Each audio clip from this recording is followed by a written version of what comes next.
Welcome back, everyone, to the next installment of The Letter. We sure second-guessed ourselves a bunch of times last time. I should say I did. I'm not gonna put that on you. But we finished the bar scene, it seems. We're leaving the place unnoticed. Maybe enacting our plan? Just exactly what I need tonight. That is, the fact that a crowd can let you leave unnoticed. With the lively music and chatter, slipping out, mostly unseen, becomes a piece of cake. Without much trouble, soon enough I find myself standing outside, under the chilly Luxburn night. A gust of wind picks up shortly after I step out, carrying the telltale smell of an impending rain. I'll give it about an hour or two before it starts. From the looks of it, tonight will be another downpour, maybe even stronger than the one we've had this morning. On instinct, I hunch further into my jacket, hugging its thick material closer to my body while I weave my way through the lines of empty cars in the parking lot. The letter crinkles in my pocket with each step I take, though I pay it no mind as I hurry towards my car. I've nicked it minutes ago from Isabella's belongings on my way out. If this is all connected, I need this damn piece of paper with me. However ridiculous it sounds... What? No, that was it. However ridiculous it sounds. How about let's try no comma after however and one comma after sounds. However ridiculous it sounds, I'm quite sure it won't be missed either, but I can't waste time here and wait for her to find out, can I? 4 hours is all I'm giving myself to get this done. 3 if I'm inclined to go by the rule Z-Man set, but whenever. Regardless of how generous that is, each second's just as important as the next. So I hurry, one footstep over the other, echoing as I make a beeline for my car. But as with every plan, problems crop up at the last second. It's practically a universal rule. And it does, in the form of a lone figure waiting for me next to my car. Rebecca turns just as I near, the corners of her mouth twitching up in a wry smile. She offers no greeting except for a slight tilt of her head. Even as my pace slows and I look at her with all the unvoiced questions in my eyes, she remains wordless. Merely throwing her head back and shifting her attention up at the starless sky. Yeah, the starless sky. Right. When I come up to stand beside her, another gust of wind blows as she breathes out a sigh, weary, thick with something close to resignation. The breeze carries all of it away, while she hugs her arms closer to herself to keep warm, which raises the question of why she's out here, does it? The air's already heavy with the promise of rain. With clouds obscuring the view, there's really nothing left to look at but a dark blanket of nothingness. Still, she stands here as if she's intentionally waiting for everything to fall. That or she's here for some other reason, can't imagine what it could be. But before I can voice a single word, express a disapproval of any kind, she raises a halting hand at me, sharply cutting off the rest of my question. I'm not here to stop you. Wherever it is you're planning to go off tonight, I won't be able to anyway. You look like you've already made up your mind. Go back inside. It's going to rain soon. It'll probably be even heavier than the downpour we had this morning. You wouldn't want to be caught in it. I will, in a moment. I just want to stay out here a bit for some air, away from the noise inside. Everything's been so chaotic these days. This little break is nice. Even if it means standing in the middle of a parking lot, of all places. Getting out of this mess would definitely be better, but hey, you take what you can get, right? It'll be over soon. The confidence in my own words surprises even me. How do I know? Why am I so sure? When in truth what I'm about to do is a last-ditch effort. If this fails, if I don't find anything, we're back to square one. It's the last lead I have. After this, we have nothing else to go off from.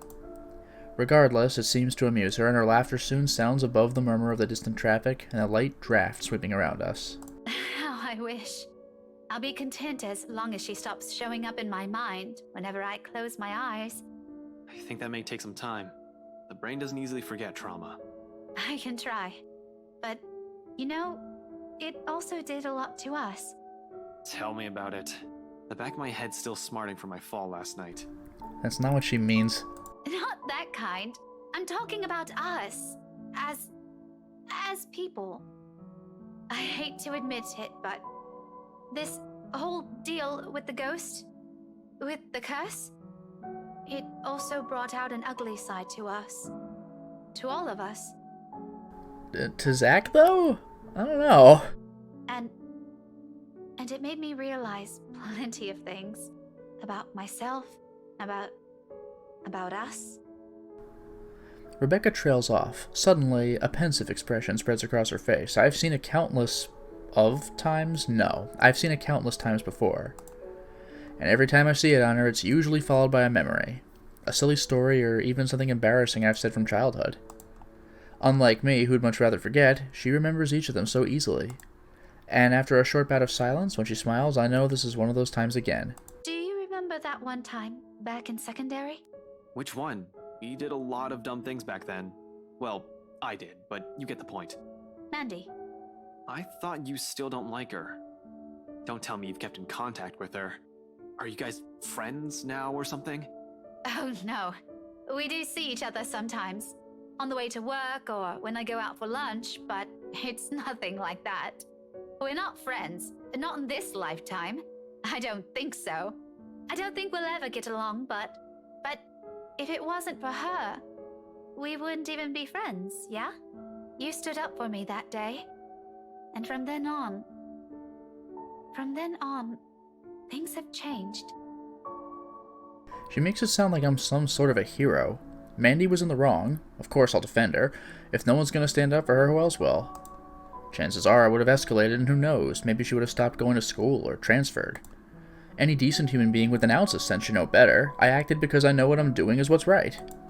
It's as simple as that. Yet she smiles as if it's worth more than that. A fondness that goes beyond nostalgia.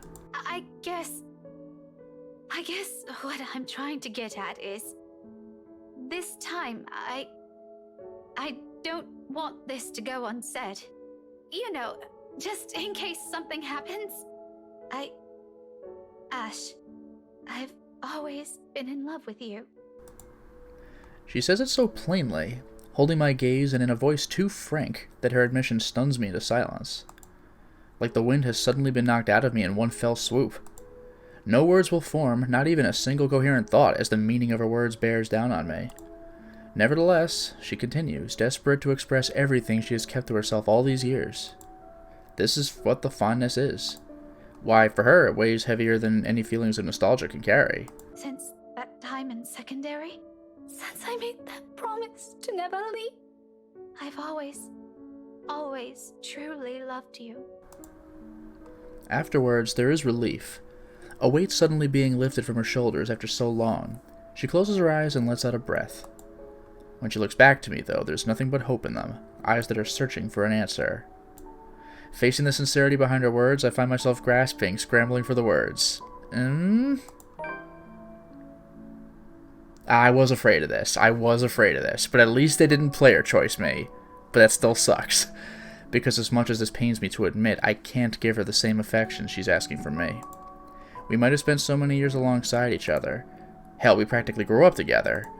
But that never automatically means I'll ever hold for her feelings that go beyond the boundaries of friendship. I do appreciate her presence in my life. I'm more than glad that she has stuck with me even through the toughest moments, even when she finds me difficult or aggravating. However, it's really all there is to it.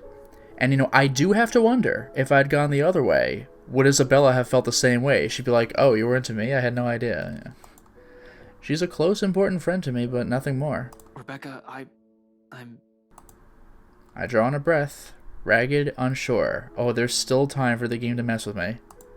Uncertain how and which words to put together so it'll hurt her less, so the wounds they might leave won't be as deep or scar. There's still a chance for me to get totally wrecked on this. Though before I could even string two phrases together, she lifts a hand to my mouth and silences me. A smile's on her face, kinder than every single one I've seen from her so far. It's nice to see it on her. It suits her more than the glares, the frowns. But at the same time, it only serves to baffle me. You don't have to answer me. Yeah, but you should... I should... No, I mean, you don't need to. Okay, now I'm really confused. One moment you're saying you've been in love with me since secondary, now you're telling me to shut up? If you want to interpret it like that, all right. No, really. Some explanation would be nice, Becca.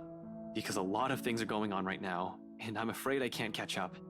Especially with this curveball you just threw. It means what it means, Ashton. You don't need to answer me. I don't really need to hear it anymore. It's not that I don't want to. Believe me, if I were the same person I was before this whole thing happened to us, I'd be elated, excited even. But like I said, I also realized some things. Understood myself more. Ash, I did love you. Ever since we were kids, all those times you defended me from bullies. I don't think that's going to change anytime soon, even after this.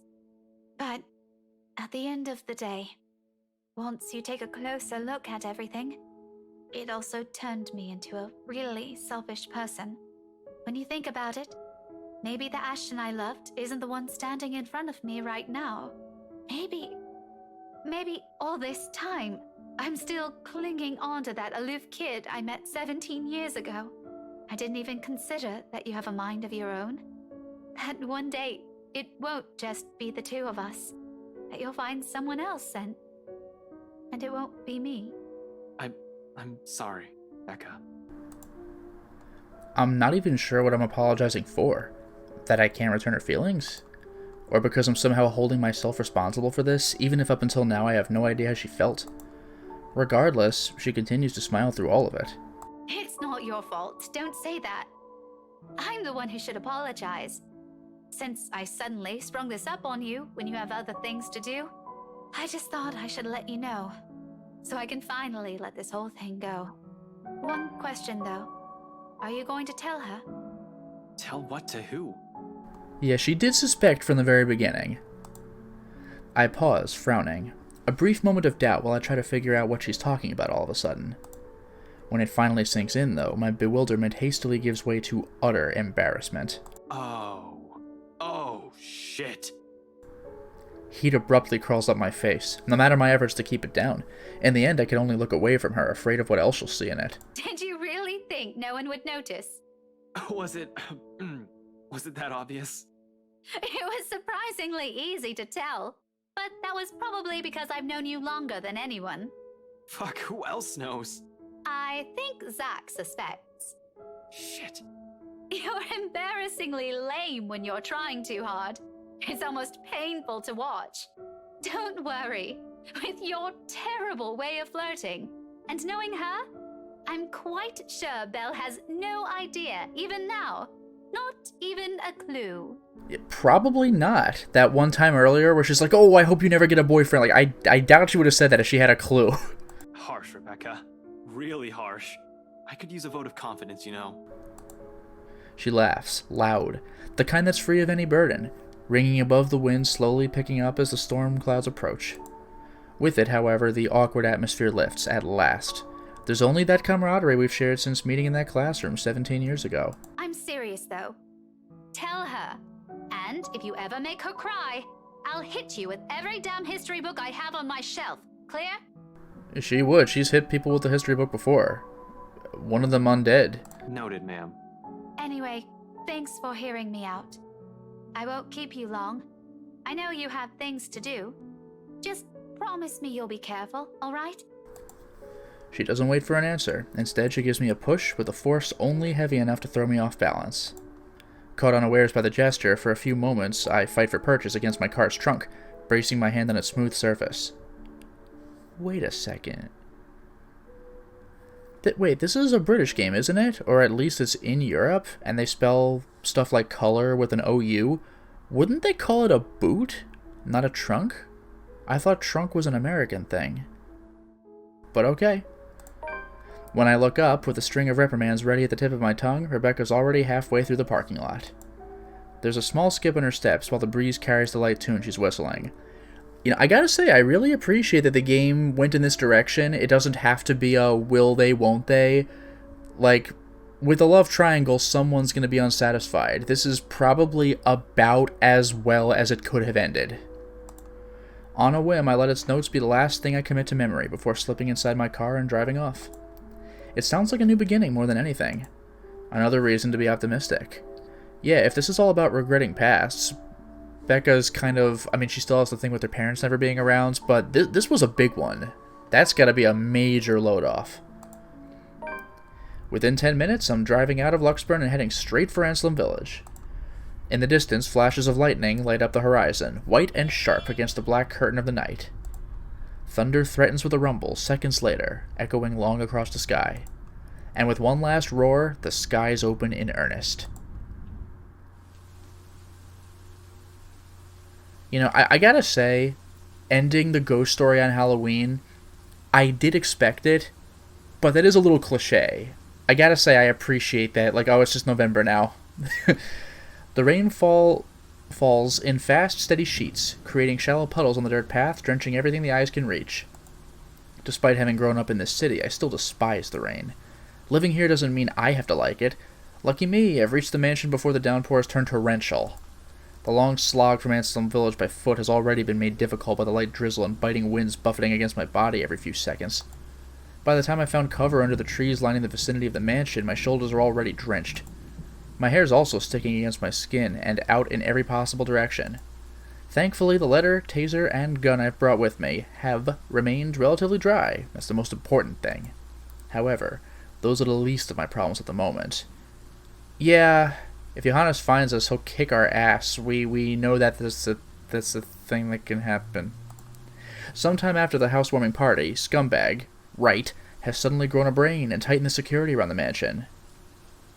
Huh. Okay. A guard is now stationed in every possible point of entry. The main entryway, the back door leading to the kitchens. Hell, it's almost a miracle no one has spotted me once I enter the property, although that's probably because I've kept close to the forest. While I can always create a clever way in for myself under this deluge, it'll be difficult to do so without making much noise or leaving tracks. I don't really have the luxury either, do I? Considering how off this place feels ever since I've stepped in the property and the mansion came into view. Every light is off. Even with the security personnel on patrol outside, the whole house itself, it feels empty, eerie, too quiet. Normally, I'd pass it off as some kind of a power outage because of the storm. It's not a far-off conclusion when this place is almost in the middle of nowhere. However, something just feels wrong. Something happened here. Is that why there's detail? Did somebody friggin' die? Or about to? It's the sole reason I haven't done anything yet. Simply observing, watching, listening for anything. I might be pressed for time, but I'm not a careless idiot. Although I need a way in, desperately so. Moving without thinking will not only endanger me. With so many unknown variables in what we're dealing with, I also have to act on the assumption that someone is always in danger, especially in this place. I can't act impetuously. As much as I hate Wright, I'm not about to cause his death because of one thoughtless action. If there's a place he deserves to be at, it's in a prison, not a morgue. So... oh, good. It begins. So when a hoarse, painful sob suddenly rings out above the loud pitter-patter of rain, only then do I stir. A woman. Perhaps a servant? Yeah, probably. Or worse, Hannah Wright. With the voice it's possible, but I still suspect it's the ghost. It's coming from the forest? Hey, it's definitely Hannah Wright. Just right up ahead, in fact. Not too far from the house. Regardless, I give the place a quick, wary glance before following the noise like a freaking dumbass I'm saving now.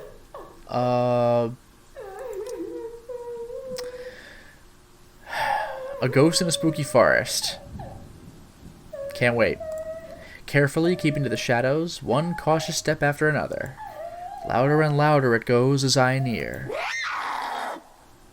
That got me sooner than I thought it would. I was expecting a visual scare, until it abruptly turns into a loud, desperate, anguished cry.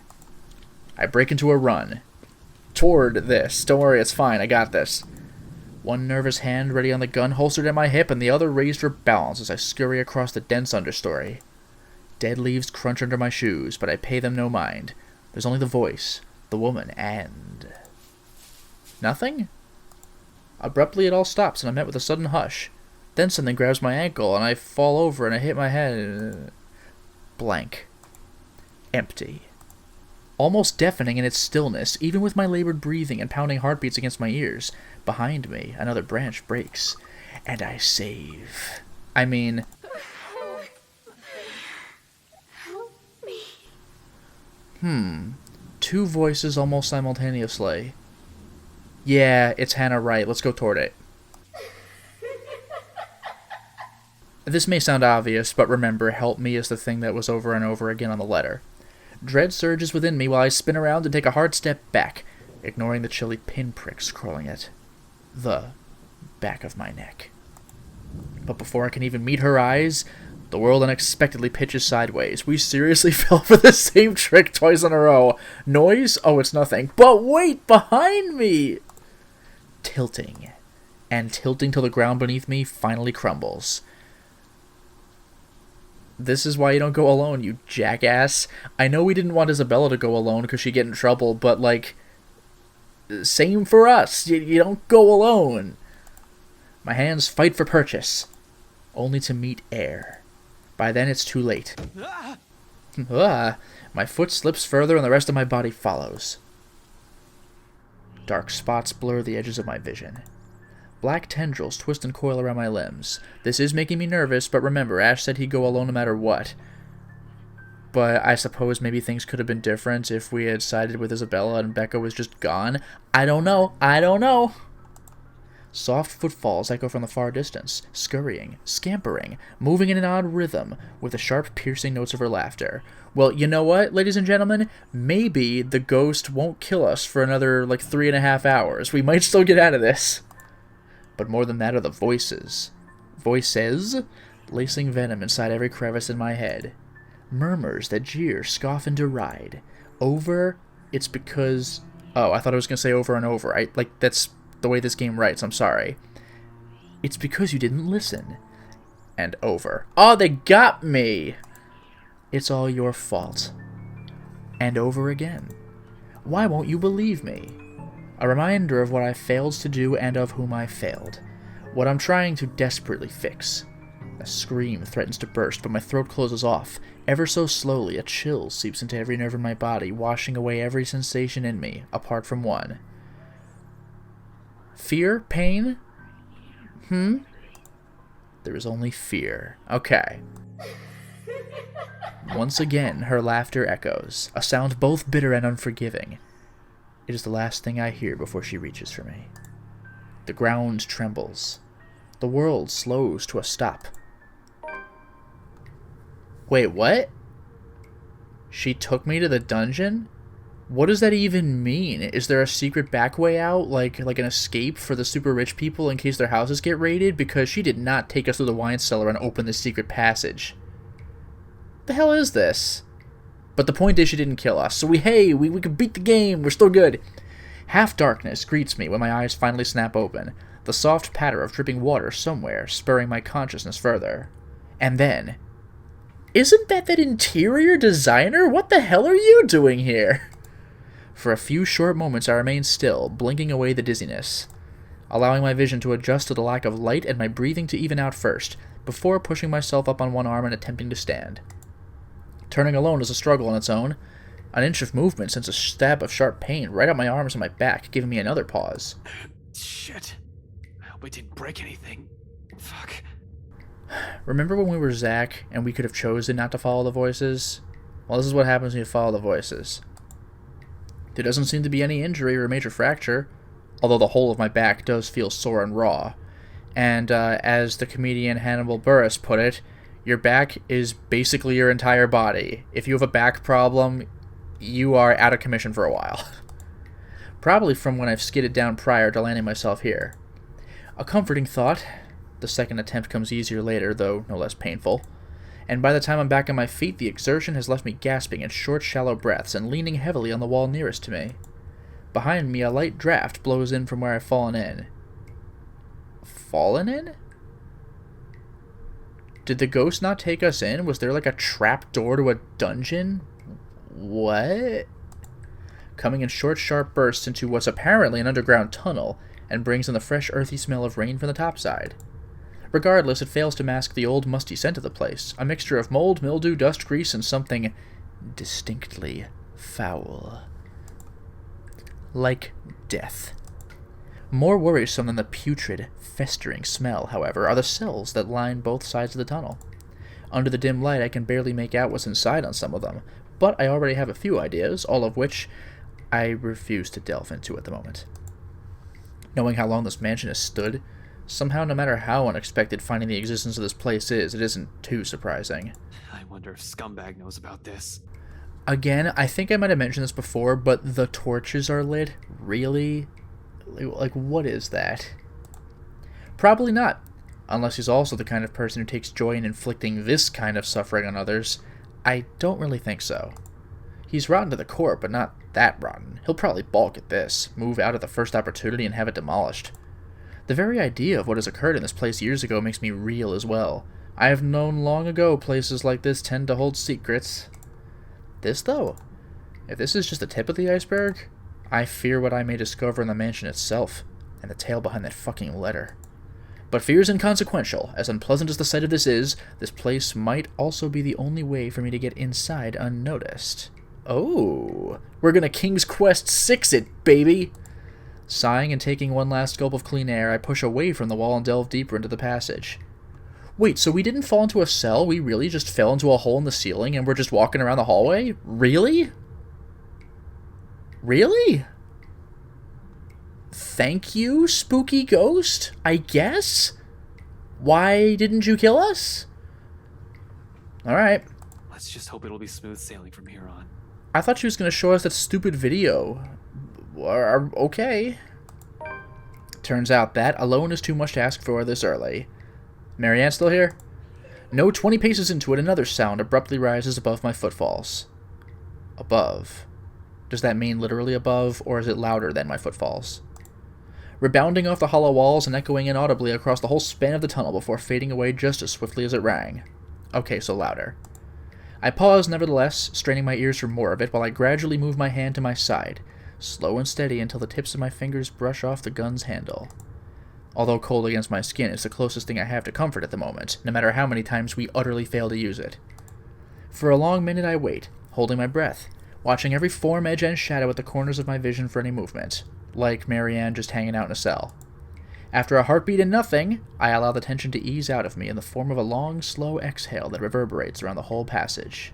Who's there? Hey, it's someone who's alive because of my amazing decisions.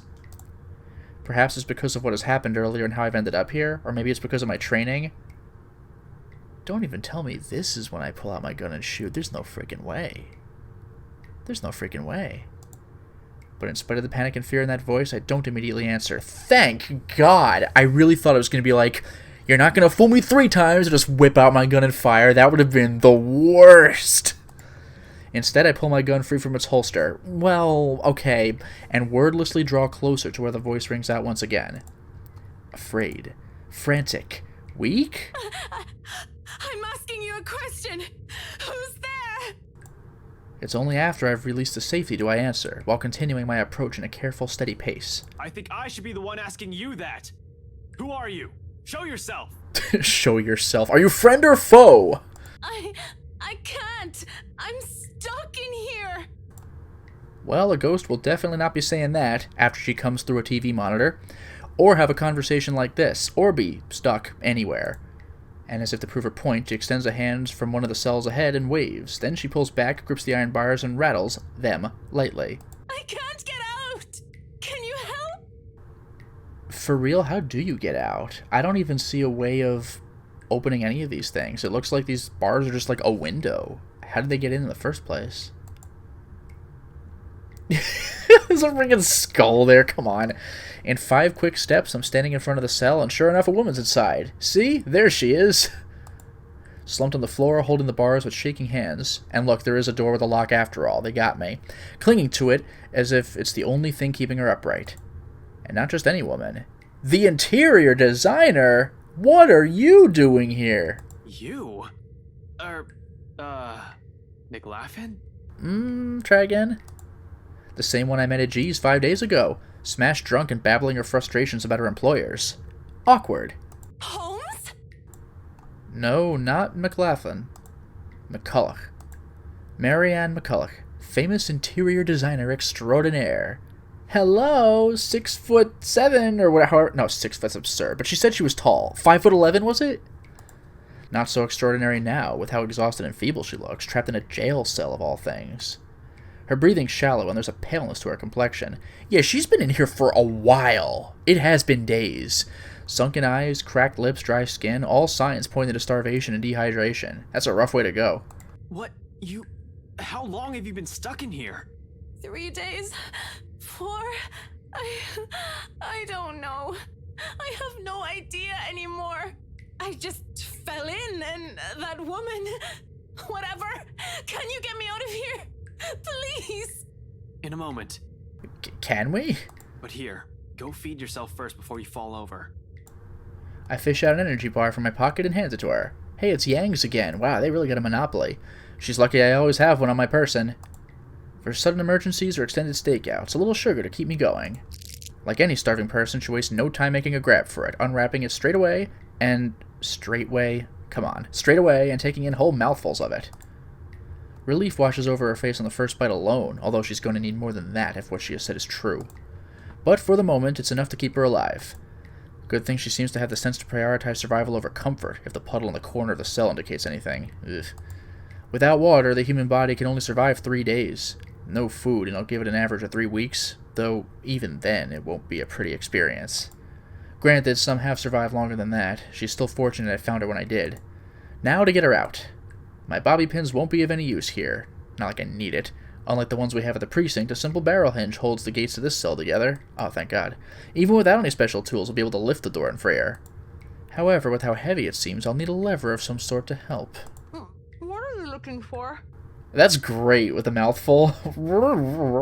Some wood, a 2x4, I guess, a plank or a pipe, anything I can use as a lever. Wait here. The hallway yields nothing but dust, dirt, and a few rusted chains scattered about. While I may find something in one of the open cells, I'm reluctant to check or even step in. We can't have another person trapped in here. However, McCulloch ended up inside. Well, there's no... That's amazing, she's still eating. My head snaps back to her. McCulloch extricates a wooden board from under the mess of hay and twine near her. Oh, like manacles? Or is that what you call them? The thing you go into in the pillory? Without prompting, she slips it through what little space there is between the bars. It's short, but appears thick and sturdy enough for my intended purpose upon closer inspection. Good enough. I hope. I get to work at once, anchoring the other end of the plank at the base of the door and applying ample force on the other end. It takes a bit of effort, no kidding about the heavy part. Still, a grunt, a gasp, a creak. In a matter of minutes, the little help from her on the other side, the door eventually lifts off its hinges. No kidding, we just took care of that! Wait a minute. Because you know how Johannes is going to beat your ass if you come in and sneak in, but, like, he did tell Marianne 10 minutes, right? Or 15 or something, when she went in to go get something, and then she just vanished? What the hell did Johannes think at that time? And when she just shows up now, like, what the? Were you here for 4 days? What? Like, that's going to be weird. And who is this guy? Who's Ashton? I don't know. Do I kick your ass? You're with Marianne? Why are you still here? This is going to be such a freaking revelation. It falls on the ground with a loud, ugly, metallic thud, but the sound of it puts elation on McCulloch's face. She doesn't even ask for help. As soon as she can, she hastily crawls out of the prison she has accidentally found herself in. You don't understand. The ghost made me watch a video. It was really weird, but it happened. More than happy to get out of it, despite lacking the strength to stand firmly on her feet. Thank you. Thank you so much. After the second day, I was so sure I was going to die in there. If you didn't show up... I don't even want to think about it. How did you even end up here? For a second, she appears hesitant, looking away and fumbling awkwardly with her fingers. This is our time to be like, yeah, I know about the ghost. How exactly did you end up here? I was looking for something. Someone. A contemplative expression flickers in her eyes, something that's close to wistful, like when a person remembers a memory she's fond of. It doesn't last too long, but it still leaves me the impression that I've suddenly walked into something private. Something deeply personal for her. I'd rather not ask. So this whole tunnel, at the end of it, it leads right inside the mansion? Yep. Wine cellar, just straight up. We could just go upstairs into the kitchen like it's nothing. The wine cellar. Right into the kitchen, then. There's a door of some sorts. I don't know. I think I pulled or pressed something somewhere. I was in a hurry. And I'm not sure if it'll open from this side. Hell, this place wasn't even in the floor plans. What do you mean? Does that really matter now? We have to get out of here. People died in this place. Kids! Oh God! Kids! I could have shown you, but that thing won't turn back on anymore. Oh yeah, she just has the camera. It's like it only waited for me to see it before shutting down or something. How long has that thing even been in there? But those poor kids. All because of that thing. Wait, hold on. What are you talking about right now? The bloody letter! Ever since I've read that thing, since that day at the open house, she won't leave me. But it should be fine now, right? I broke it. I broke all of it. She shouldn't be able to do anything now. Mikala, one at a time. It's all that fucking paper's fault! Oh God. Oh God. Dear Lord in St. Adelaide, bless those poor souls. We're not safe here. We need to leave. If we stay here any longer... Mikalo! Abruptly, she stops, looks back at me with wild, panic-stricken eyes. I've seen enough of it so many times these past few days, from my own friends even. To know she has seen things, the kind that'll easily make any person go mad. And perhaps we slowly are. The longer this takes, the faster our descent into it becomes. I can't even tell which one's worse. Death or this. Seems like no matter what we end up with, there'll be something horrible waiting for us. I need to hurry. Listen, I need to get inside this place, and you're more familiar with its layout. If you can help me... What? No! Why would I go back? Are you sure you haven't gotten raving mad yet? An exit's right here. And this business with the letter has to end at some point. Look, I know you're not very fond of Luke Wright. Damn right I'm not. He can just go. But are you really sure you want to leave him like this? And what about his wife? It strikes a chord. Do we have anything going on with... Yeah, well, I guess we wouldn't see her relationship, would we? She falters, grows quiet as the tension lifts from her, and her shoulders slump. I do understand her issues with this. In fact, she doesn't have to go with me. Only tell me enough info so I can figure it out on my own. That way we both split up, and are alone, and what an idiot. She can always leave afterwards, be done with this whole damn mansion and letter. The other end of this tunnel leads right into the forest. It'll provide ample cover for her to be able to slip out of the property unnoticed, where the ghost was waiting for us. You idiot. All the same, she steels herself and squares her shoulders, thank God. Just until the kitchens. That's more than enough. She nods, albeit weakly. Then, without another word, she gestures for me to follow, leading me further into the passage. Occasionally she'll stop, find perches on the wall to catch her breath, but throughout the short walk she asks for neither a break nor assistance. I suppose that's something we have in common. Eventually we get to a dead end.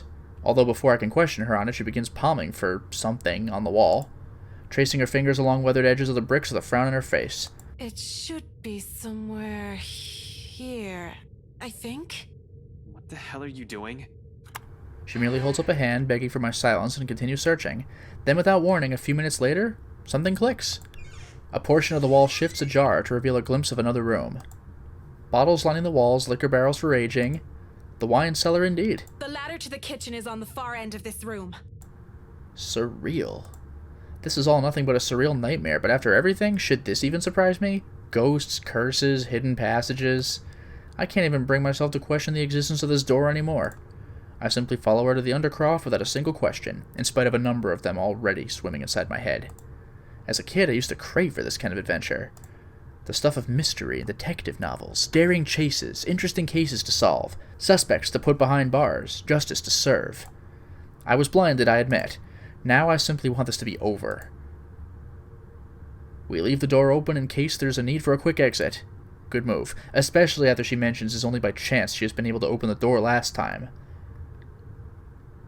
Yeah, do we go upstairs into Security Central? Like, what do we do? We really probably honestly should just leave. I know this was going to be our big daring conclusion, but like, we should get her to a freaking hospital or like restaurant or something. We need to get her the hell out of here. In any case, for now, it is time to stop the installment. Well, we certainly made a lot of progress today, didn't we? We got reasonable closure with Becca. That went probably as well as it possibly could have. Of course, it's easy to say it would have been great if they both loved each other, but it just doesn't always work out like that.